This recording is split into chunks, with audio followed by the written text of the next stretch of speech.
What's up, you guys? Sean Ross Sapp here for the official Wrestling Inc. podcast, Wednesday edition.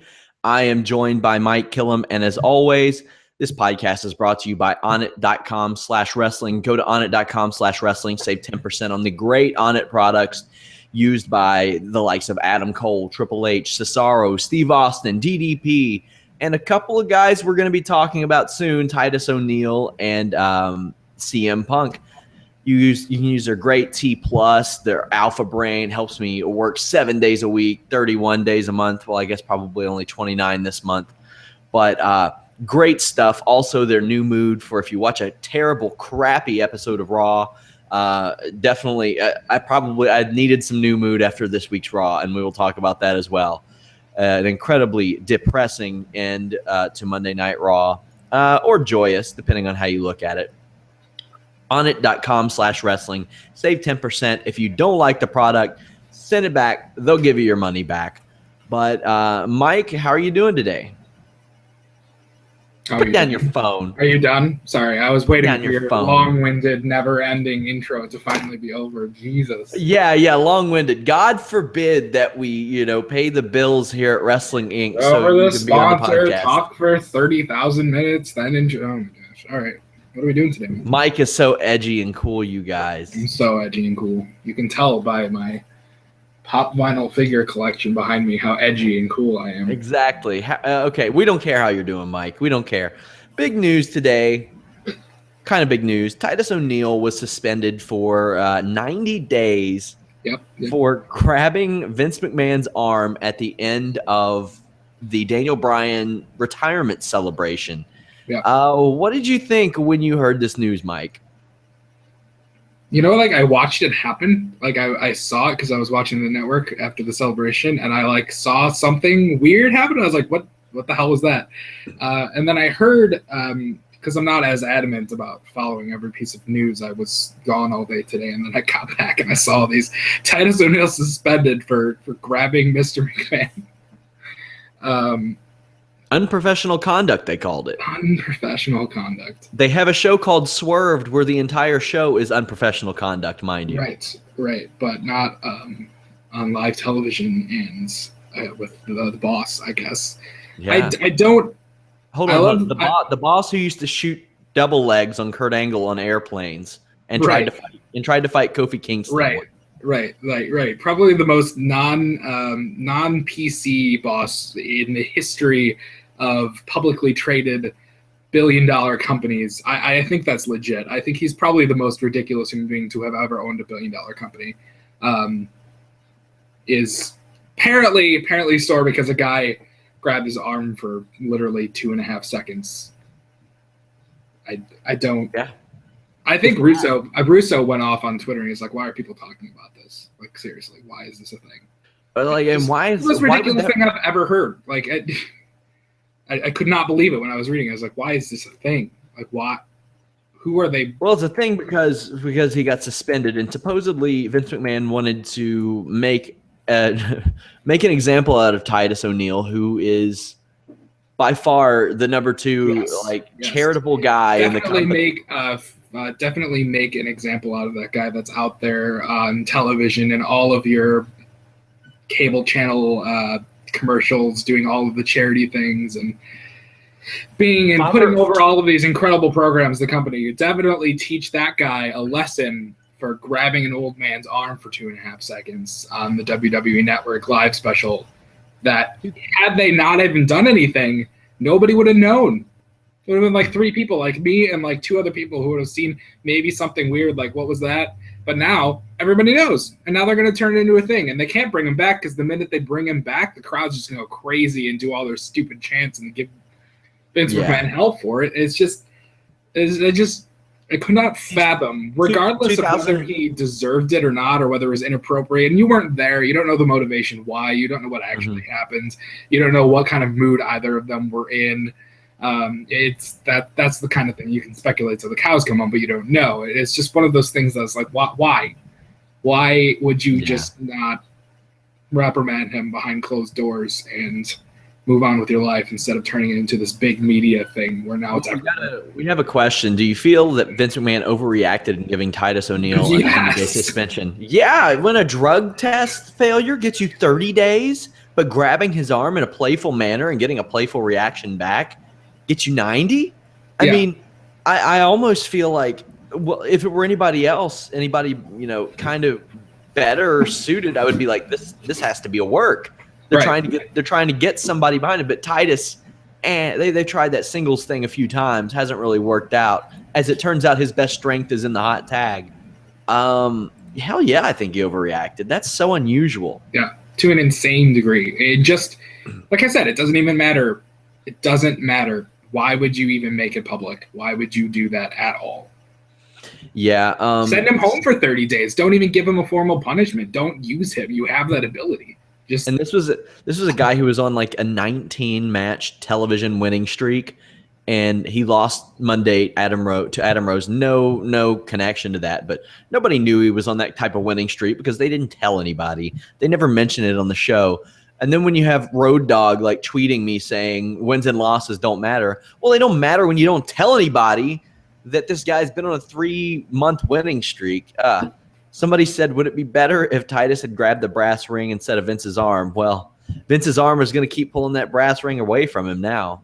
But I don't think he was the guy anyway. I don't want to be one of those people that's like, why is Vince McMahon still running this company? But the more I hear things like this, it's just like, why, what could possibly, and I don't want to be that guy that brings race into it, but it makes you look really, really stupid doing this during Black History Month when he's literally your core, like, African-American guy that you use for producing and promoting all of your charitable organizations. I don't think the month should play a factor, but it's a stupid.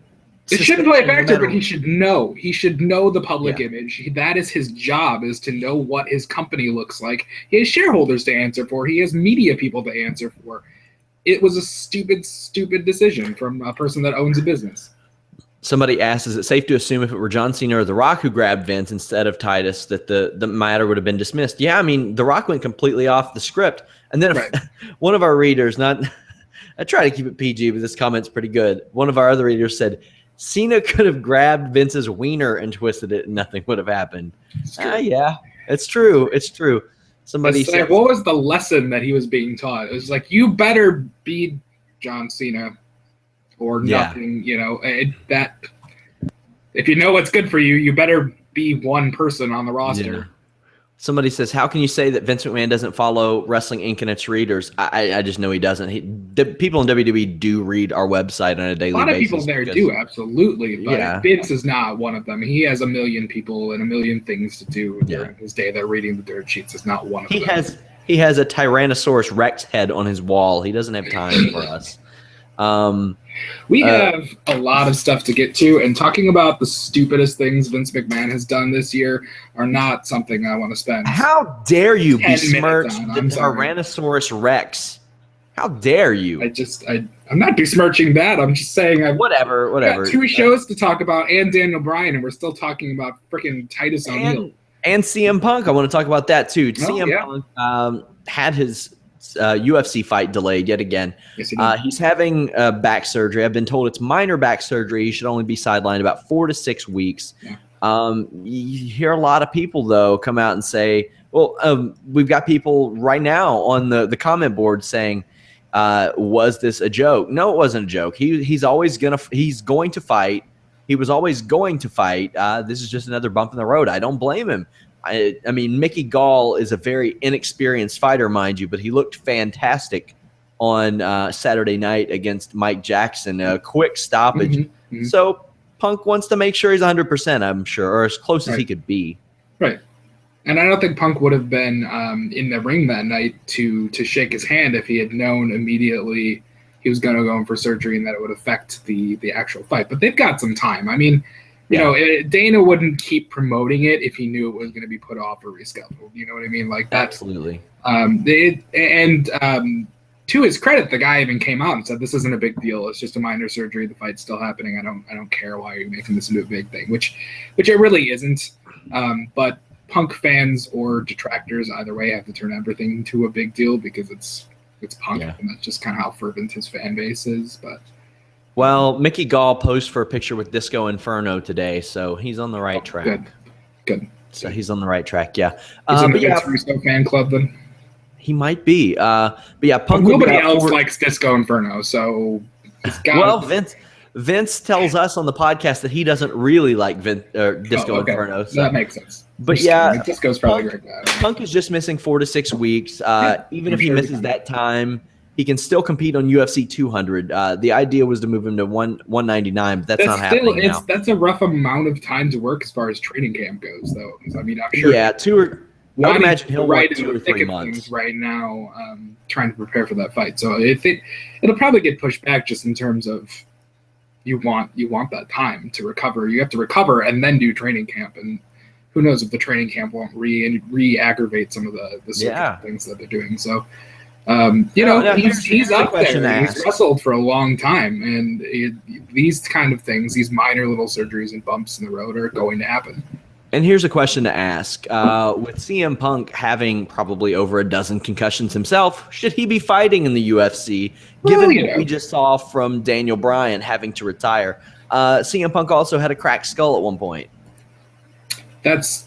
At the end of the day, that comes down to him and the decision he wants to make for him and his family. And if he thinks he's safe and ready to go, that's even if he knows he's not and he wants to do anyway. That's I say this about football all the time, and I know Vince is adamant about having to protect the performers from themselves. But I mean, they're grown ass men. If they want to do what they want to do, regardless of what it's going to do to them, if they know the consequences and they're consenting adults, then they do it. I mean, it's for the love of the sport, it's for the love of the game, and I don't think it's a good decision if he is, but I'm not his doctor. I don't know.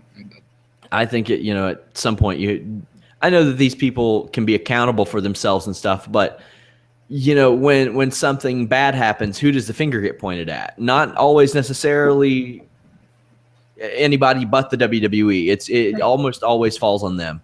Of course, we had the big story of the week. Daniel Bryan retired on Monday, had like a 30-minute speech on Raw. One of the most powerful segments in pro wrestling history, really. It was just unbelievable. And man, that guy's got to be used on camera somehow by the WWE. Damn. How did you feel about this, Mike? It was the only 20 minutes of Raw I actually watched this week. I specifically waited until the last I turned it on at like 9:50. Wait, 7:50? Whatever time here. It was like 7:50, and I was like, why is this segment not going on yet? I was like, oh, this is gonna be a long night. They're going overtime. And I always think it's cool when they're running at that point, and it's got to be Vince saying, do whatever you have to do, go out there and take as long as you want, because he's the one that has to answer the network. So. Anyways, there's not much to be said that hasn't already said by hundreds of people, probably better than I could say it. I never really fervently followed Bryan until he got to the WWE. I've seen him wrestle 5 times that I can remember. There might have been more, but 5 times. The first time was, I actually wrote these down just so I could remember. It's in 2007. It was they were all in Chicago. Chicago Ridge at the Frontier Fieldhouse for Ring of Honor back in 2007. He actually wrestled Kenta, who's now Hideo Itami, in NXT. And I don't remember much about that because it was one of the first live wrestling shows like I ever attended. But the second time I saw him wrestle was in 2009 against Austin Aries at the same building. And they wrestled like a 30-minute match, and it blew me away. That was his farewell tour going to WWE. So that was kind of what put him on the radar for me. And then I saw him on Raw once at the 2011 Money in the Bank pay-per-view, where he actually won the Money in the Bank briefcase. I was at that show. And then the 2012 Extreme Rules pay-per-view, where he wrestled Sheamus in a just incredible 2 out of 3 falls match, which was kind of swept under the rug on that pay-per-view because Brock Lesnar's return was on that show. CM Punk versus Jericho Extreme Rules match was on that show. Fantastic match. It's one of my all-time favorite pay-per-views because it's just bottom to top, incredible match. Oh, yeah. Incredible match. That was when Ryback was first going through jobbers, and he was super, super hot in Chicago.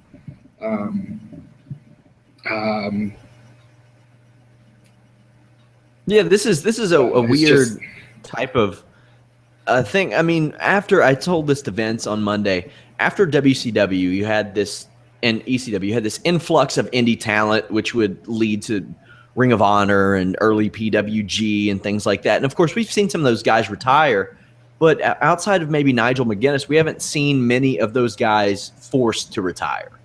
And Daniel Bryan's one of those first guys, and he's in his mid-30s, and it's, you know, we've seen guys like Edge and Christian who were from that Attitude Era just years before that be forced to retire. But a lot of the indie guys have kind of, you know, stayed around. There have been some that retired on their own, but Daniel Bryan. We're going to see if that trend doesn't change in the next 5 to 10 years too, because the indie scene has gone harder and done.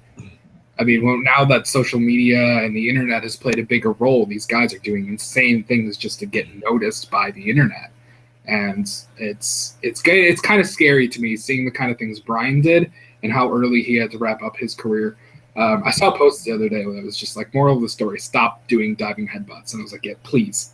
Because everyone who has ever used that move as a consistent finisher is just wrecked. Yeah.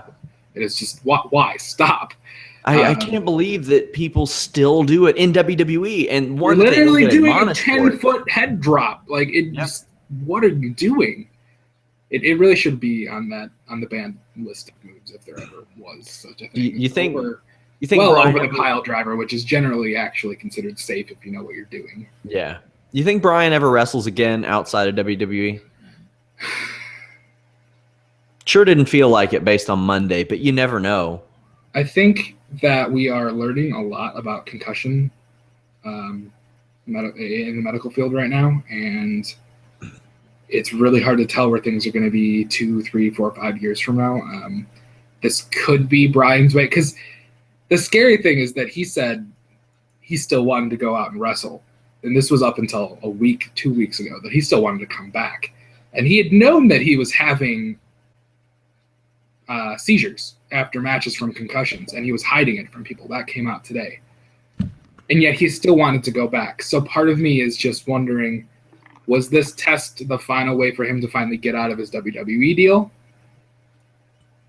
But part of me thinks he wouldn't go through all this trouble to explain everything to the fans if he was going to come back. But again, he could go in for testing 5 years from now, get that itch again, want to come back, do something, change the way he wrestles maybe, and think, yeah, I feel great, I could be perfectly safe. Because there doesn't seem to be, the neck surgery doesn't seem to be an issue. That doesn't seem to be the thing holding him back anymore. He seems to be perfectly healed and fine and even better than he was before because of it. Yeah. So it's really tough to see. There's more of an odd of him wrestling again than Punk ever wrestling again, I think, for damn sure. I don't know. Because at the end of the day, Daniel Bryan he's a professional wrestler. That's all he's ever wanted to do. That is the only thing he can do. He's a professional wrestler, and I think that is really hard to kick out of a lot of guys. And you've seen guys get messed up way worse, go out and do way worse things. I think that one's about 50-50 just because Punk is going to be able to make a lot more money than he has with a very limited schedule, which ironically will make him a super heel because how much did he complain about part-timers? I still think it's the attitude for him. I don't see him ever coming back because I think he just loathes it. And I think he may be too proud too. Who knows? Yeah. And I think he doesn't have to. He understands that he could retire off. He doesn't have to do anything. He doesn't have to do anything for the rest of his life. He can go to Blackhawks games every day for the rest of his life and be totally fine. He doesn't seem to give a damn about the wrestling industry anymore, so I would be surprised. And that's not a bad thing. That's totally his prerogative. I mean, they drove him into the ground every day for 300 days a year. I would hate it too. I already am starting to get burned out in the wrestling industry, and I don't even do it. So, somebody says it's believed that Chris Benoit suffered from CET or concussion issues. If WWE had Benoit tested, because they possibly have helped or saved Benoit or his family. Well, the testing wasn't that advanced back then. I mean, I'm sure there was testing, but we know so much. There was minor concussion testing. I mean, they knew when he had concussions, but it was impossible to know the effects of those concussions. It wasn't until a couple of years ago, really, that they really. And it was what's his name? The former wrestler. Yeah, I was going to say Chris Nowinski's really been pioneering that for in the wrestling field, and in kind of the outer line sports field, just getting concussion treatment and acknowledged on the mat. Yeah, there are a lot of people that are like, well, Shawn Michaels spent 4.5 years away from wrestling and came back. Well, you know what? Chris Nowinski spent 12 years away and didn't come back. Christian hasn't been back. Corey Graves isn't going to come back.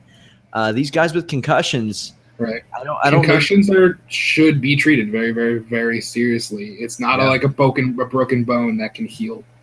The brain sometimes doesn't get over those things. Indeed. Somebody says, how come Daniel Bryan didn't get the Ric Flair send-off? No one came to the ring to shake his hand. Looked like a half-ass retirement celebration. That is a ridiculous comment. It was a different kind. Ric Flair was in his mid-50s. Daniel Bryan was in his mid-30s. He was being forced away. Yeah.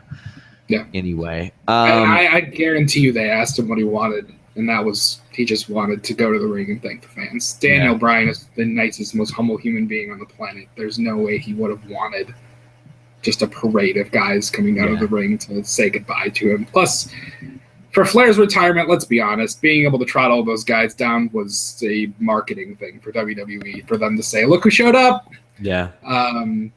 For Bryan, all those guys coming down the ramp would be people that most of the mainstream fans would not have any idea. You know, Nigel McGuinness, Kenta. Yeah. Joe. Somebody says, if John Cena gave Vince McMahon an atomic wedgie on live national TV, would he be reprimanded? No, he'd probably be encouraged because it would be hilarious and it would get 1 billion YouTube views. So I just want to point out, this is the grown-ass man that literally has a fan club wherein people kiss his bottom on live television. That's the guy that just suspended Titus O'Neil for 90 days for grabbing his arm. Let's see. Another person says, do you guys need to drink heavily prior to talking about TNA? TNA's, No, we don't talk about TNA. It's not. I would need to drink heavily if we were talking about it, but I don't think so. I think the EC3 Matt Hardy stuff's been fantastic, especially the double turn. It's been really good. I like Trevor Lee being in TNA as their X Division champion. That's a good move. Some Trevor Lee. Yeah, really good. There's some good stuff on there. Beer Money being back together. Yeah, sure. Why not?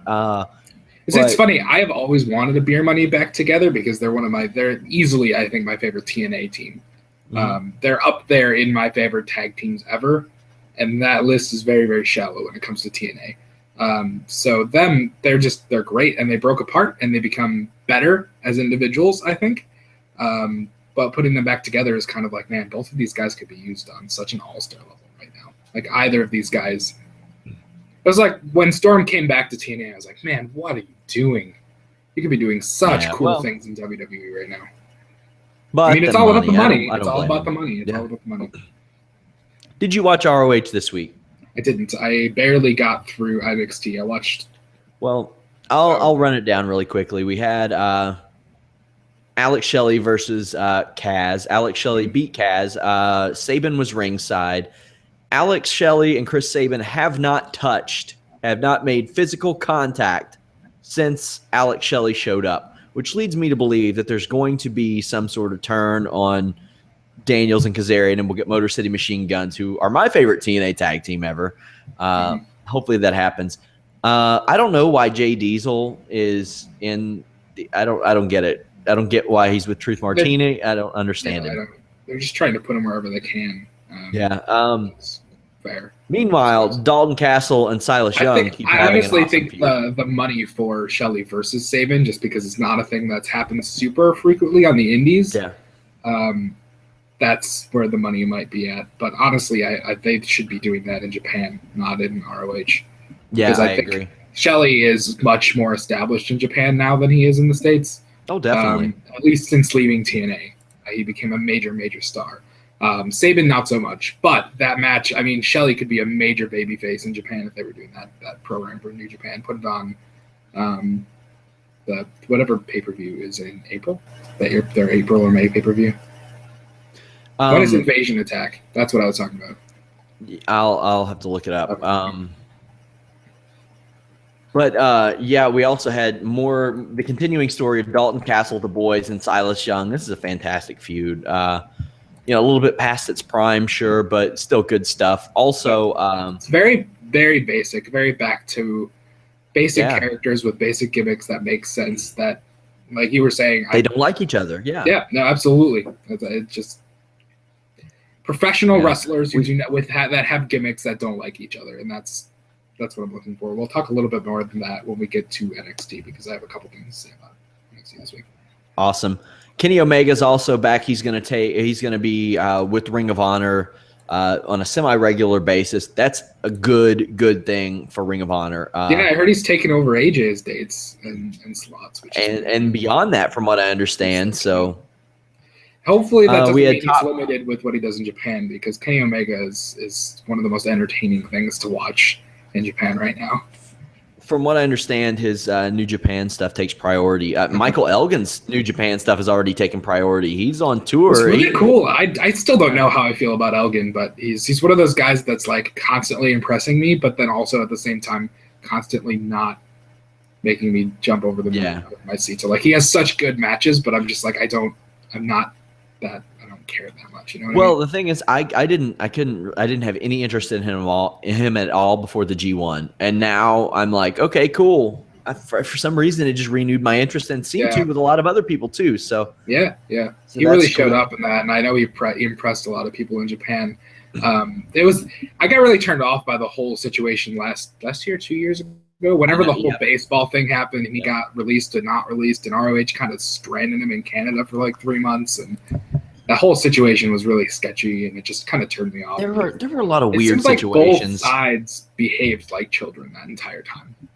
Between that and the year before, I think the Davey Richards running off with money situation, Ring of Honor had a lot of friends in the more production end of that company, though, and so I've heard not necessarily from the boys, which is always kind of a mixed bag of truths you're going to get, but more from the company side, that ROH is more at fault for those kinds of things, and that there's a lot of immaturity in management in the decision-making rooms. So take that for what one of the big bright spots. Well, actually, they also had a top prospect tournament match. Action Ortiz won. Nothing special here, but the main event, ANX versus War Machine for the titles, ended in a double DQ essentially, or a no contest. I can't believe War Machine hasn't been picked up by WWE. I mean, it's like the prototype of the type of team, size wise and skill wise, that they would want, but just hasn't happened. Which, honestly, I look up and down the ROH roster, and I'm like, a good percentage, probably a bigger percentage than in recent memory. I'm like, wow, you would fit in on an NXT or WWE roster. Yeah. I mean, speaking of kind of that kind of vibe, we got a question in the chat. Is it okay if I also read questions? Can I field questions, or is that your job? Sure. Yeah. Sure. Go ahead.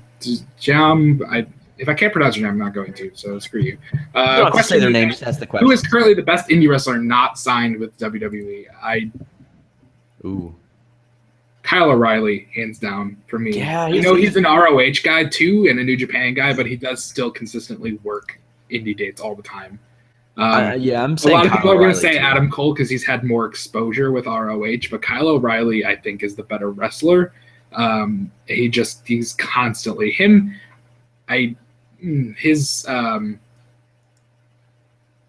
the time splitters that I can't remember. Kushida. Not technically an indie wrestler because again he's a New Japan mainstay, but Kushida. It's like what is indie professional anymore? Wrestlers in the world. I don't consider Kushida an independent wrestler. Any guy that wrestles consistently most of his schedule on the independent, so not a company with a television deal that is being backed by a big company, as ROH is. Yeah. So I would go with Kyle O'Reilly, and if you don't count him as indie, if you don't count him because of the ROH thing, Zack Sabre is probably my favorite. Ooh, Zack Sabre's good. Yeah, I think another couple of years on the indies will do him really good though. Before he tries to make a jump anywhere. He's incredible, but I think he's got some room to kind of hone a bit more. Also, a thing I wanted to bring up about TNA. Mike Bennett interrupted Kurt Angle during an interview, but they didn't have a match on the tapings. So before he went to TNA, I would have said Mike Bennett, hands down. He's not the wrestler Kyle O'Reilly is, but he's the package as far as what WWE is looking for. Also something EC3 super over as a baby face in TNA. Matt Hardy super over as a heel. That was a great move by TNA to do that. Yeah, absolutely. That switch for the both of them was like they were so good at what they were doing, but Matt is such a natural heel. Yep. That I mean his work in ROH last year, in 2014 heading into 2015, was some of the best work of his entire career. The heel stuff that he was doing in Ring of Honor was absolutely incredible. Moving on to NXT, we kicked off with Baron Corbin. You want to do NXT first before we do Lucha Underground? Yeah, I do. All right. I just figured NXT was the bigger show, but that's fine. It's fine. You're producing, man. It's all you. Anyway, Baron Corbin took on Johnny Gargano. Gargano had a hope spot. They're basically using Gargano as a glorified enhancement talent right now because he's winning some matches and stuff like that. But they're doing it in a manner in which kind of keeps him strong. That really way, they interesting. I was not expecting. As soon as he hit that ring with Corbin, I was like, oh god, he's gonna get jobbed out. But they even gave him some replay time in the replays afterwards, where they were showing off the big moves and highlights from the match. He actually got like a significant, like 70% chunk of that. Look what this guy can do. I was actually really surprised. I think it was a dumb matchup still, just because the size of Corbin dwarfed Gargano so badly that it made Gargano look terrible. It just made him look like a jobber. Where if you put him in the ring with someone against maybe a Fulton or someone that is more regular, not like a 6 foot whatever Corbin is monster. I don't know. I think it just hurts him. It hurts his look if they want to use him in the future. They're going to have to retool him and make him not look like the guy that just got jobbed out by, Yeah, well, I mean, they kept him kind of strong. He hit that big super kick on Corbin and almost pinned him. It was like a 2.9. It was close. Yeah, absolutely. I think he looked great, and I was actually surprised by how competitive that match was. But it was still like just the matchup of those two in the ring was like, really? I mean, I get it, but all right. They have guys for that. He and Ciampa. I like Gargano too much, Ciampa and Gargano is just like, I like them. Can you use them and not just? Did you see the way they wrote off Ciampa on ROH TV last year? That was the best way to write off a character I've ever seen. He just beat the absolute hell out of the ref after he wasn't allowed to anymore. That was perfect, and I've been a big fan of Ciampa's ever since. It was cool because they actually read a program that was like, "Don't do it. You're crazy. If you keep being crazy, we're going to fire you." And they did it. Yeah, he was leaving. Stayed gone. Yeah, he was leaving, so why not do it? I thought that was Lucha Underground really up in there, killing off characters. We had a Hype Bros squash up next. Nothing to this, just a win for the Hype Bros. Yep. I don't. One thing to say about Hype Bros. I don't know if you were trying to move on, but I was. You will never move on from a segment. Not on a podcast with me, sir. 3-hour podcast minimums. No. Why we're is supposed to keep we're supposed to keep these around an hour. I don't care. No one's ever told me that. No, I just no did. one has ever sat down and said, "Listen here. Here's the rules, sir." Listen here. Here's the rule. We need to keep these around an hour. All right. Okay. Well, why is Ryder having trouble with two absolute jobbers who've never been in a WWE ring before? Why was he the one? They've been in a WWE ring before. The Hype Bros, okay, I never recognized them at all. I didn't know who they were. The announcers barely knew who they were. They're regular NXT jobbers, actually. Oh, okay, all right. It doesn't matter. Why is Zack Ryder, former champion, former United States champion, former big pay-per-view star, main roster guy, the fall man, the job man, the sell man in this tag team? You're talking about a guy who can't change a tire. Those two should be winning squash matches. Zack Ryder, as the experienced veteran in the ring with a monster, should be winning squash matches. Ryder should be able to dispatch anybody in NXT if they want to make the main roster look like anything. That's my only complaint, is why is he the guy selling for the hot tag? It doesn't make any sense. Because he's a smaller guy, that's why. And Mojo I get it. Mojo would never be in that position, but the point is, if you're going to book a tag team like that, neither of them should be in that position. Again, you're talking about a veteran Ryder giving the advice to Mojo Rawley. You should have that give and take. Again, you're talking about a guy who on WWE TV cannot change a tire. So, I mean, that was literally a thing that happened on WWE TV. We're going to move on from that. We had Alexa versus Cameron in a pretty terrible match. Why? Alexa and Blake were wearing the same outfit. Alexa Yes, they looks were. nice. Cameron is still really terrible in the ring. Why does she still have a job? Total Divas I is can't the explain answer, it. but why? It just why was she hired? She botched a clothesline. Why was the first person fired from the 2008 season of Tough Enough the only person to get a contract, and why is she still at this point being this bad? This is beyond Eva Marie levels, because at least she's still relatively new and working at it. Cameron has had how many years now to work on this? And Eva Marie, regardless of her not being able to work, she has heat. It doesn't matter. Yeah, it doesn't matter. Eva should be there. She has heat. Is nuclear. She's X-Pac levels of heat. But it's just. I also needed to correct something I said last week when we were talking about divas that I thought were really good and should be used better. I accidentally said Cameron, and you gave me a weird look, and we're like, God, no, why are you talking? I meant Naomi. Okay. I liked Naomi. I think she's really good at what she does. I said Cameron. Okay. I think she's okay. I think that Naomi on that verbal promo she cut last week. She that was bad. That was bad. That was horrible. But she consistently, I think, is pretty good. I have a question for you. Oh, good. I like questions. How do you feel about Elias Sampson? I'm going to read you the exact note. There's a note. There's actually a note. I took a note about Elias Sampson. Likes to show off his notes, guys. Incredible look. He has note hubris. Stupid gimmick. This is what I wanted to talk about when we were talking about two professional wrestlers with basic gimmicks that conflict. Mm-hmm. I want to see professional wrestlers in professional wrestling storylines. Elias Sampson is another one of these stupid non-wrestler gimmicks that wants to be a wrestler for some reason. If you're a vagrant, wandering guitar player, country dude, why are you being a professional wrestler? You're clearly not accomplishing either one of your dreams. Unless your dream is to be an emo Jeff Jarrett, which, why? He needs to use the stroke. The stroke needs to be his finish. These gimmicks don't make any... I wish I could swear because I want to so badly. Just why... These gimmicks don't make any sense. Just be professional wrestlers. He needs to feud with Road Dogg and come out and sing Alone with My Baby Tonight. That's what he needs to do. When has one of these gimmicks ever succeeded, and why do they keep doing them? I guess the Honky Tonk Man, but that was a little different. In the 80s.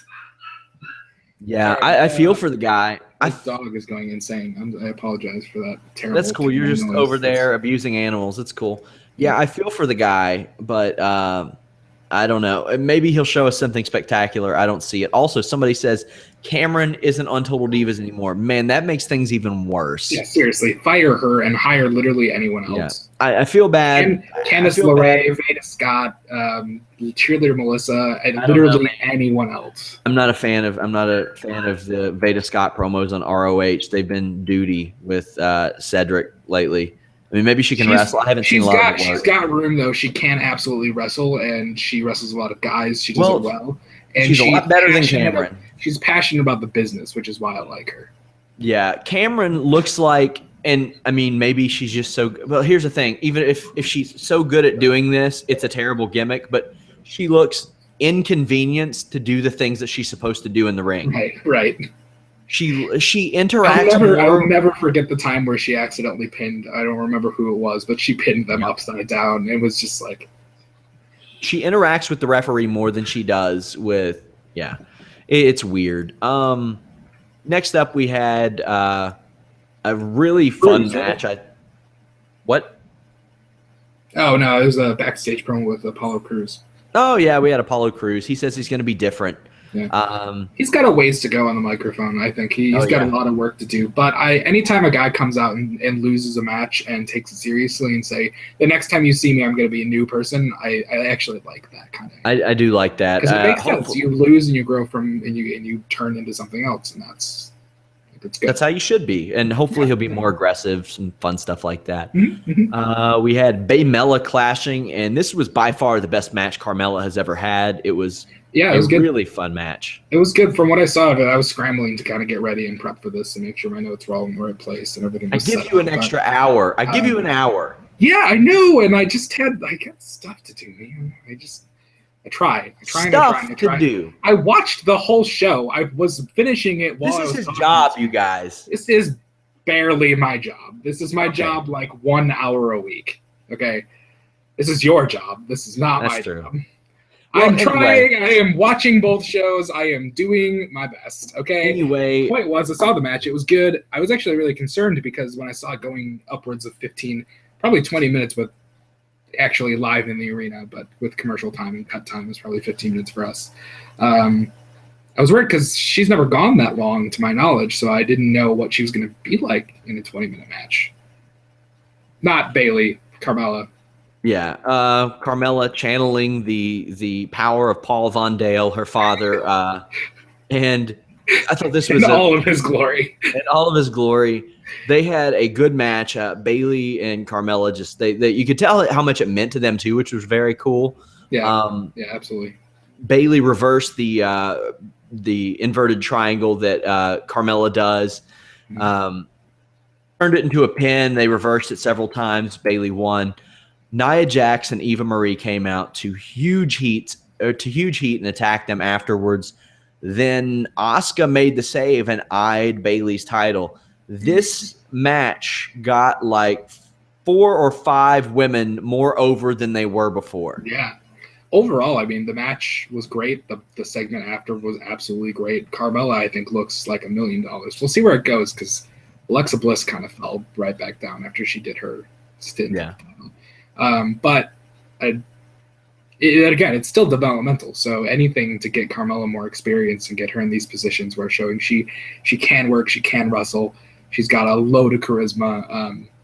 It means the world for her as a character, even if she never wrestles for the title again. This is still developmental. That's not the end game, is to wrestle for the NXT Women's title, even though it is by far more prestigious than the Divas title in terms of match quality and prestige at this point. But I would even argue in its short period of time, the NXT Women's title has surpassed and eclipsed the entire prestige of the history of the Divas title. Oh, absolutely. Also, it appears that maybe Carmella, Enzo, and Cass may be getting called up to the main roster. I showed my cousin, who's a casual wrestling fan, NXT London the other night, and the first act, the main act that he was attracted to was Enzo, Cass, and Carmella. As he should be. Here's my fear. We see them once every 2 or 3 weeks on NXT. Mm-hmm. That is going to be quintupled on the main roster. So I don't know how that will work out. I think it's good. All I want in my entire life is an Enzo and Cass versus the New Day program. And I want Xavier Woods again and Carmella to go at it from the sidelines. And I just want all of that goodness. Give me like a 3-month program with them, because that's literally all I want in my life right now. Well, Enzo and Cass are tagging with American Alpha next week. Here's my hope. I like that promo, by the way. I think they looked that was fun. They had a lot of chemistry. Yeah. Here's my hope. And I had somebody saying Enzo and Cass don't need the titles, but here's what I want to happen. Enzo and Cass have had this deal with Dash and Dawson. Dash and Dawson are fine. They're good in-ring workers and all that stuff. I hope that between now and Dallas that Enzo and Cass beat Dash and Dawson for the titles, and you have kind of like a little tension between them and American Alpha, because we're talking about 2 of the most over teams in NXT history right here. Mm-hmm. And Enzo and Cass are probably going to the main roster. Why not have your 2 most over teams, probably in NXT history, at the biggest show in NXT history for the titles? I think that would be way better. Oh, yeah. But, I'm done. Yeah. Both of those cards, both the Mania and that TakeOver card, really need big adrenaline boosts right now. So, I'm not really feeling either of them. You know what I mean? Yeah, I know what you mean. So that was it for NXT. Pretty good show. That last segment kicked ass. It was really good. Yeah. It's a solid show overall. Most of the other matches and stuff weren't worth writing home about, but the actual content of the show, I actually think things progressed really well. No one looked terrible. Yeah, well, Cameron looked pretty terrible. So I don't include her as a thing. Well, Lucha Underground also happened. Yes, kicked off we with need to sprint through that show for yes, Cobra Moon versus Bengala. Cobra Moon won. Still don't know how I feel sometimes about the intergender thing, but what did you think of this? have problems with the intergender thing when it's presented well. Honestly, Yeah. I think they did an incredible job with it in season 1, especially when trios are concerned. I think that Evilise really changed my mind about the entire thing. She's absolutely incredible. But man, neither of these people, Bengala, Cobra Moon, did anything for me. And it was like the whole promotion around this show this entire week was the debuting Luchador, which honestly, it's very vanilla, very uninspired match. They did their thing. It was like 3 minutes long. She did the submission and she won the match. And my question is, why does she win in her debut, but everybody else and their mother gets to lose in their debut? Yeah, including the guy who was hyped. Including one that's about to happen in either next week or in a couple weeks. There's a big name coming. Don't spoil it for people. I'm not going to spoil it for anything. It's just that trend is a thing that they do sometimes. It ticks me off. We also had Jack Evans versus Drago. Good fun match, I thought. Yeah. Jack Evans is one of those people that does probably too much with a lot. Like, I was going to say a lot with a little, but he really just does too much with a lot. I love the fact that he's basically a very basic heel, but he does a bunch of ridiculous flips and tricks only to like land on his feet and do really basic heel moves, it's entertaining to watch. It's very Lucha Underground. That's the Young Bucks is what it is. That finish was the dumbest decision I've ever seen. Tell him about it. Okay, so Drago, who in Lucha Underground culture is a legitimate dragon for whatever reason, because in this show we have the spaceships that transform into people and time travelers and wrestlers who are dragons that are legitimate dragons. It's ridiculous, but it's fun, and they don't ever take itself too seriously. But Drago, super, super over. He's this big guy with this crazy dragon luchador outfit. You should be watching the show. I shouldn't have to tell you this at all. You should be watching the show or you're stupid. Let's keep it short-winded here, Mike. Come on. But he basically does this insane inside-out DDT. That DDT was insane. It looked like it literally murdered Jack Evans. It was like this crazy snap float over DDT thing that just turned him inside out, and he sold it like $1 million. And then Evans just kind of no-sold it and rolled him up for the dirty pin, got the foot on the ropes, and won. Yes. And then he did his whole post-match promo where he insulted the crowd, and then he ran away from the ring so Drago couldn't get him. And it was just like, Drago's your star. Drago's super, super over. He's your unbeatable monster star. You don't have him lose like this. You just don't. It doesn't make any sense. You're not making anything out of Jack Evans in the future. This isn't going to be... It's just dumb. It was dumb. It was heel heat for the sake of heel heat. And I don't normally rail on Lucha Underground for booking decisions like this. But this is just 2 in 2 weeks. Last week it was, what's his name, debuted? Justin Gabriel. PJ Black debuted, and they had him lose. And I was okay with it because it was at least something we were talking about it. But then they didn't do anything with him this week. He wasn't on the show. He didn't get mentioned. No big nets for next week. No development at all. And then this week they have Drago come back for the first time in the entire season. It was a season debut, and they just had him lose in a way that made him look incredibly weak. I had a lot of problem with that. And it was somebody say Cameron's just as good as Nikki. No, you are wrong. Somebody said Eva Marie is not over. What show are you watching? I know what show you're watching on mute, and that's NXT.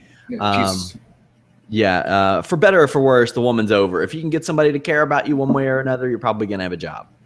We got a vignette for Aerostar, who's returning next week, I think. God, his springboard, just jump backwards deal is the most terrifying, breathtaking thing. Yeah. It's just weird. He time traveled, I'm pretty sure. I'm not exactly 100% sure what was going on in that vignette, but I'm pretty sure he was around a campfire and they were talking about how the gods weren't coming back for 1,000 years. And he's like, well, I better go then. And he's just like, teleports and time travels to the temple. He's like, here to save the day, guys. No big deal. Just time travel. Like, oh, this show. What is this show? Somebody asked, why aren't we... Yeah, Tahano's returning. Somebody asked, though, why isn't Wrestling Inc. providing more coverage of Sonny's film debut? Because we're not masochists. That's why. But yeah, Tahano's coming back. But we also had this backstage segment with Katrina, Prince Puma. Puma's mad. Yeah. They went there. They went there with the whole "I watched your mentor die" thing with Katrina and Conan, who got buried alive in their casket match. The first really good casket match I've ever seen, probably. Yeah. And Lucha Underground takes these. I hate last man standing gimmicks, but for whatever reason, they do them well. Because in WWE, they're just so poorly paced, and it's just like, all right, this is going to be a 25-minute match, and nothing's going to be happening for like most of it. Indeed. Phoenix and King Cuerno in a last man standing match. This was some good stuff. Some very, very good stuff. I could have given them another 10 minutes, but I mean, it was just, they built it up so well. They wanted to hurt each other, and they absolutely did. The last spot was really cool because I love to see guys innovating obvious spots.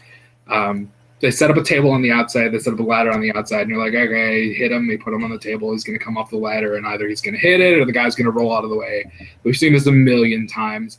Instead, he used the ladder to get up on the high platform because in Lucha Underground, the temple is laid out, so there's these high platforms that you can crawl up on, and crazier wrestlers like Phoenix and Puma and stuff do insane things off of them. And Cuento, not Dario Cuento, King Cuerno follows him up the ladder, and he Did you just make like a weird amalgamation of Dario Cueto? I always do and that King because Cuerno? their names are so similar. He kicks the ladder off, and he goes flying backwards through the table, and it explodes, and he is down for the 10 count. It's just a cool, subtle little innovation of that spot that I've never seen before. Also cool was the very end where we saw two cops I'm so excited about speculating over where the revelation that where Dario Cueto is. I can't remember his name. Stop umming right now. Hold on. I'm sorry. Joey Ryan shows up. He's I going know who undercover. Joey Ryan is. He was the other guy who he was a part of season 1, and it was revealed that segment was actually more important because that guy, it was revealed he was undercover the entire time. Mm-hmm. They kind of changed his character. It was kind of a swerve. He was kind of involved with Chavo and stuff in season 1. I was going to ask you who that was, but I guess I can't remember his name off the top of my head. And then Joey Ryan, bright red lollipop sucker and all, walks into the scene looking like a guy straight out of Super Troopers. And we're going to get some buddy cop shenanigans, apparently. I like buddy cop Joey Ryan much more than like porn Joey Ryan. I just love Joey Ryan. I'm super excited. Yeah. He's one of the most ridiculous human beings in professional wrestling. So I think he's going to do incredible in Lucha Underground. That was Lucha Underground. A lot of fun stuff between that and NXT. 1, 2, 3. Yes. Okay. One thing I have to say, and I actually think this is really important before we wrap up here. We're under an hour. Calm down. We got to answer some questions too, Mike. Yeah. The fans. We started like 10 minutes after 10. We got time. It was like 5 minutes after 10, but okay. You are taking more time by disagreeing with me. This is why you should learn to just never disagree with me, sir. The promotion for this show was really, really, really weak for episode number 3.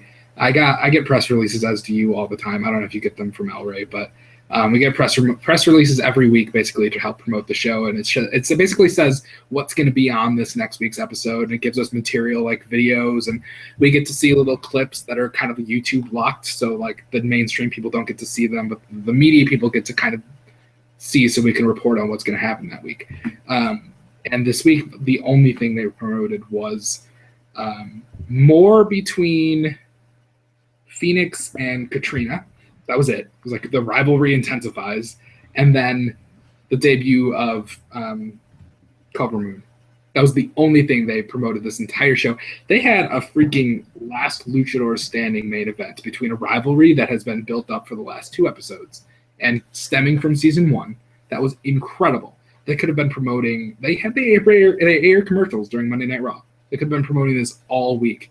this big last luchador standing. They could have showed clips of people going through ladders and tables, and that's your selling point. And it bothers me that there was no, and you could tell our chat room was completely dead during this episode. Last week we had, I think, 100 and something comments we were keeping up with NXT last week. This week we had like 18. I think it absolutely shows in their promotion. Yeah, they did a terrible job of promoting this episode, and the storylines kept me coming back, and the fact that I have to do it for the job, but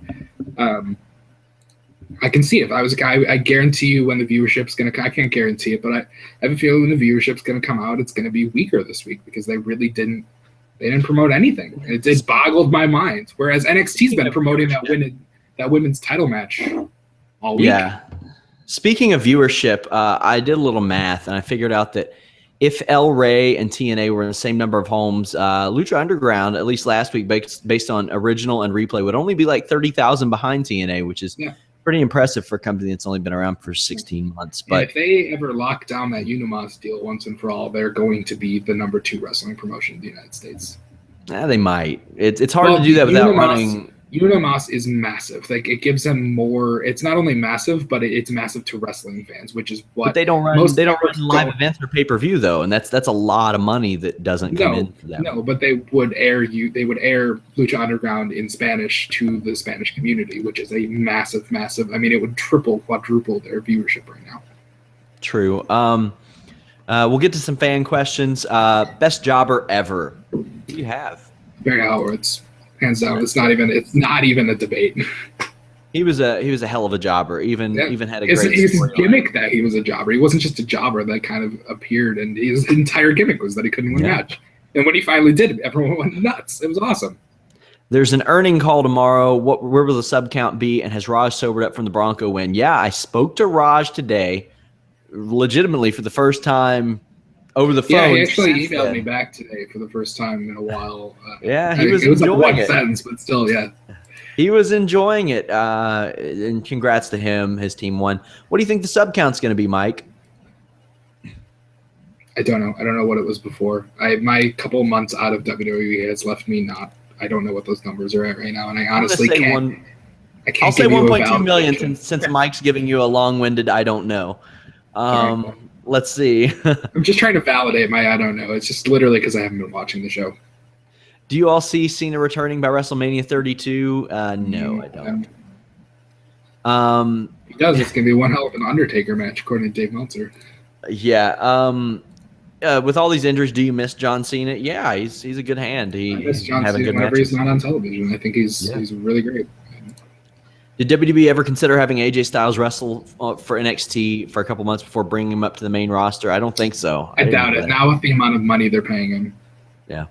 Basically, because AJ was one of those guys who said he'd only go wherever was offering them the most amount of money. And if they had given him NXT money, he wouldn't have gone. He would have gone back to TNA or he would have stayed in Japan. So, yeah, no, there's no way. They're paying him a full main event level contract. Will TNA surpass Total Divas viewership within a year? No. Absolutely not. Rock cutting a promo at Lucha Underground would put McMahon in the hospital. Yes, it would. Which would probably be good news for Titus O'Neil.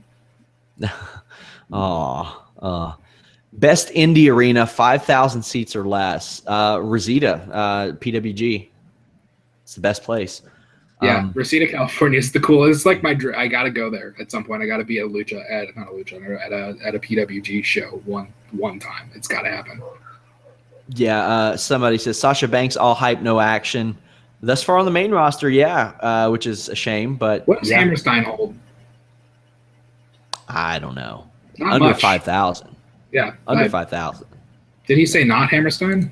I don't know what was the question. No, he said under 5,000 people. Okay. Well, if it's under, then I think Hammerstein is probably either number 1 or 2 on that list. If Punk comes back to the WWE, will he join the Kiss My Ass Club or the Big Show Bathroom Club? He'll join the Millionaires Club because he's going to get paid more money to work fewer dates than he's ever worked before if he decides to come back. It won't happen. Let's see. What else do we have here? Here's why it won't happen. Because Vince, by the time he's ready to come back, will not be running that company. And his issues were not with Vince. Punk loved Vince. His issues were all with Hunter. Yeah, I think that I think Hunter's, perhaps a more savvy businessman at this point than Vince. So I don't know. Yeah, maybe, but he's one of the boys still. So it's just one of those things where I don't think it's not going to happen. Last question. Road Dogg says wins and losses don't matter. Then why isn't Heath Slater getting a title match and beating Triple H for the World Heavyweight Championship? It would make perfect sense based on that logic. Exactly. Sam Stout's not getting title shots in the UFC. Conor McGregor is because he wins fights. That's about it. Nothing. Wins and losses on paper don't really mean anything in particular because you can always book them, especially in professional wrestling. But imagine if Dana White could decide the outcome to his matches. Right. He'd have the biggest stars in the world. Right. That's it for today, folks. Of course, thank you for joining us. Check out Monday's show as well. We'll be back again next Monday. Go to onnit.com/wrestling. Save 10% on great Onnit products. Thank you. Monday's show was one of the biggest Monday shows we've ever done, so I really appreciate it. But, Mike, you have any parting words? Nope. As usual. See you next week. No. Follow him, Mike Killam, on Twitter. Follow me, Sean Ross Sapp, on Twitter. We will catch you guys later. But mostly follow me.